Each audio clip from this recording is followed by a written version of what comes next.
At the heart of Western culture lies a foundation in the scientific method. It is the premise that an objective reality exists and that the secrets of which can be ascertained through replicable and shareable experiments through the testing of informed hypotheses. Yet, even with our modern science grounded in practicality in the material universe, some of the greatest scientists, philosophers, poets, and minds of antiquity, and even many modern day ones, have acknowledged something particularly interesting in their approach to understanding reality as a whole. It would appear as though the influence of spiritual or esoteric materials on notable scientists ranges from direct translations of the Emerald Tablet by Newton to philosophies on religion and science from figures that seem to agree with the important Hermetic principles, including names like Leonardo da Vinci, Francis Bacon, Paracelsus, William Blake, Carl Jung, and even Einstein and Hawking. Many of these legendary figures acknowledged a debt of gratitude to the Corpus Hermetica, a spiritual philosophy on the nature of God and being, which stretches all the way back to the dynastic period of Egypt. To these people, the Hermetica provided a foundational philosophy in their respective approaches to understanding the universe. So why do science and spirituality always seem to be at odds? Well, let's talk about it.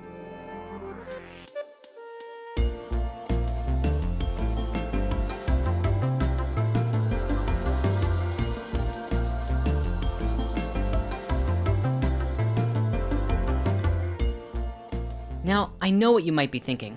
We're setting ourselves up for a ton of debates in the comments. But here's the thing, science and spirituality are not all that different. I know, we've been making these videos for years now, spurring support and debunkery across the board. But it dawned on us recently, hey, why don't we make a spirit science episode about science? Truly, in the scientific paradigm we live in today, countless spiritual philosophies have influenced the scientific method since its very creation as a disciplinary field. And on the other end of it, many modern day scientific discoveries in the fields of psychology, quantum physics, and even magnetics, for example, are actually confirming things that mystics have been saying for generations. Take meditation. For years, it was thought as some foreign, mystical Eastern practice.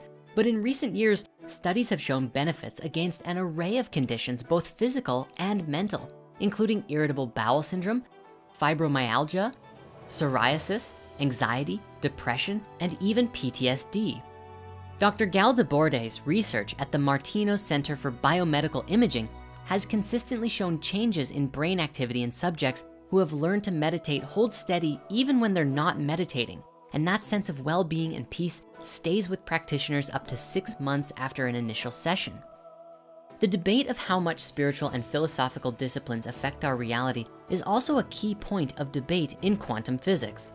This clip of Dr. Eben Alexander beautifully illustrates this debate, culminating with his central argument that what drove the founding fathers of quantum physics into the arms of mysticism was a belief that on a subatomic level, the conscious mind, that which we call the soul, played a role in the unfolding of what we observe in our reality.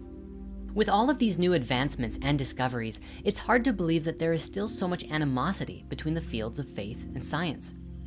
In large part, I think that it might draw from the fact that science is based on the freedom to question reality, whereas religion historically is based on the duty to believe in a particular doctrine, system, or ideology. However, it's important that we make the distinction that religion and spirituality are fundamentally different things. While the open curiosity of science is arguably a natural enemy of dogmatic religion, it is undoubtedly an ally of early Gnostic spirituality. Gnosticism, meaning having knowledge in Greek, arose from early Christian, pagan, and Jewish principles and features an emphasis on personal spiritual development over more orthodox and systemized tradition. In fact, modern science arguably has its very roots in early Gnosticism and the mystery schools that came before. Both Galileo and Copernicus saw themselves as simply reviving the ancient Pythagorean tradition. Later, even Isaac Newton had a strong interest in alchemy and saw his study on ancient philosophy and mythology as more important than his scientific work.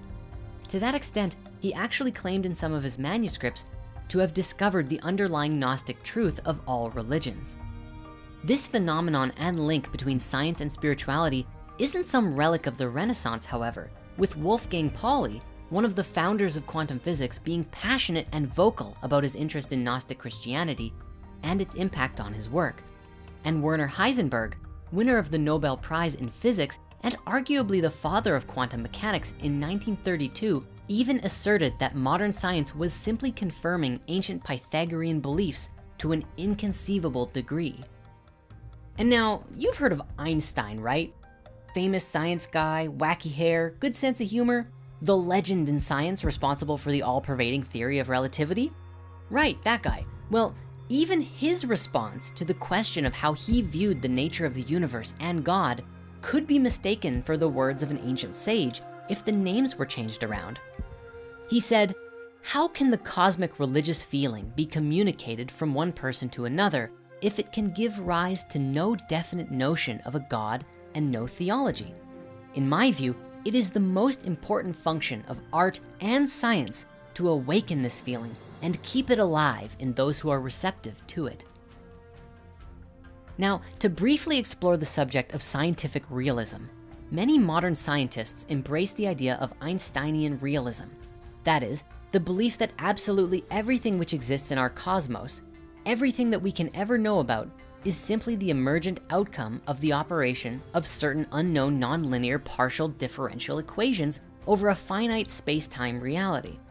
What's amazing is that even this is simply a modern rendition that was debated in ancient India over 1,000 years ago, that was ultimately based on the Upanishads, ancient spiritual texts which were originally tenets of Sanskrit philosophy.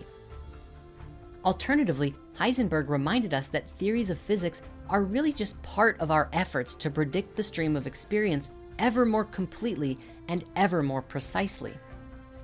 While the growing inaccessibility of science is an ever-increasing issue in our society, with journals and papers being hidden behind paywalls and layers of academic jargon akin to the allegorical passages of the Tao Te Ching in their closely guarded comprehension among elite academics, it seems as if modern science is most argued to be literal in its approach. To an extent, science is equated with a kind of materialism, an approach that seeks to reduce everything to physics because matter is all that exists. Ironically though, many of the great scientists of history did not follow this line of thought. If anything, this supposed literal bedrock is where everything begins to fall apart. As prophesied in the Hermetica, Hermes' vision of a world where science dismisses spiritual philosophy as careless superstition is undoubtedly here. However, we'd like to offer a different view. Perhaps our modern science is a legacy with Gnostic values at its heart. Both science and Gnosticism are based on questioning what is taken for granted, with both refusing to accept anything on blind faith. Both regard conceptual images of the world as working models that can ever be changing and evolving with new discoveries.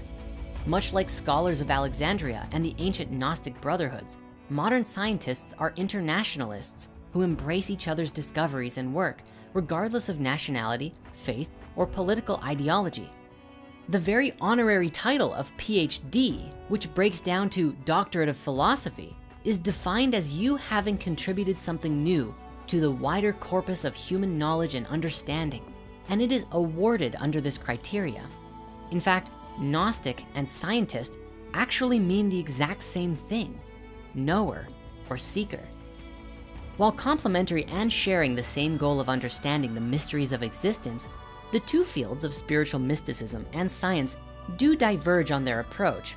While science aims to obtain an objective knowledge of the cosmos, spirituality is concerned with subjective self-knowledge. Where science is concerned with tangible appearances and replicability, spirituality is concerned with the ineffable essence of things. And where science is about solving the mysteries of the infinite, spirituality is about dissolving into them. In a maxim, science is attempting to understand something so complex that it cannot be comprehended. Spiritual mysticism, such as Gnosticism, is attempting to understand something so simple that it cannot be understood. Despite the constant attempt to distance themselves from each other, it would appear that science and spiritual philosophy are in fact two sides of the same coin, two halves of a single whole concept. Now, if you've watched this whole video so far and you're still not convinced, I invite you to consider the following. Today, we all know the very prevalent modern theory of the Big Bang. But did you know that this was inspired by a spiritual philosophy of all things emerging from the One? The Big Bang Theory, no, not the TV show, thank you Sheldon, was first publicized by the works of Georges Lemaitre, a Belgian cosmologist and Catholic priest. The theory, accepted by nearly all astronomers today, was a radical departure from scientific orthodoxy in the 1930s, as it proposed an ever-changing, mutable model of the universe, similarly to how the Hermetica tells us that the mind of God is constantly creating in its thoughts, as opposed to the static model that was mainstream. In fact, the idea that every observable galaxy had originated from a single point seemed preposterous at the time. Lemaitre attacked the problem of cosmology from a thoroughly physical point of view and realized that his solution predicted the expansion of galaxies that observations were only then beginning to suggest. Appealing to the new quantum theory of matter, Lemaitre argued that the physical universe was initially a single particle, the primeval atom, as he called it, which disintegrated in an explosion, giving rise to space and time and the expansion of the universe that continues to this day. This idea marked the birth of what we now know as Big Bang cosmology. Now, it is tempting to think that Lemaitre's deeply held religious beliefs might have led him to the notion of a beginning of time. After all, the Judeo-Christian tradition had propagated a similar idea for millennia. Yet, Lemaitre clearly insisted that there was neither a connection nor a conflict between his religion and his science.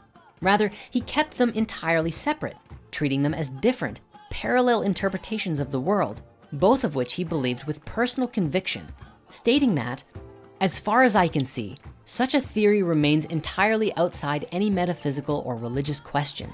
It leaves the materialist free to deny any transcendental being. For the believer, it removes any attempt at familiarity with God. It is consistent with Isaiah speaking of the hidden God, hidden even in the beginning of the universe. With that, I think there is a certain poetic irony with ending the episode back at the beginning of all things. And so with this, I kindly invite you to come and join us in deeper exploration of the mysteries of the cosmos within Spirit Mysteries, our new platform for evolving consciousness and dissolving into the infinite. Thank you so very much, and we'll see you on the other side.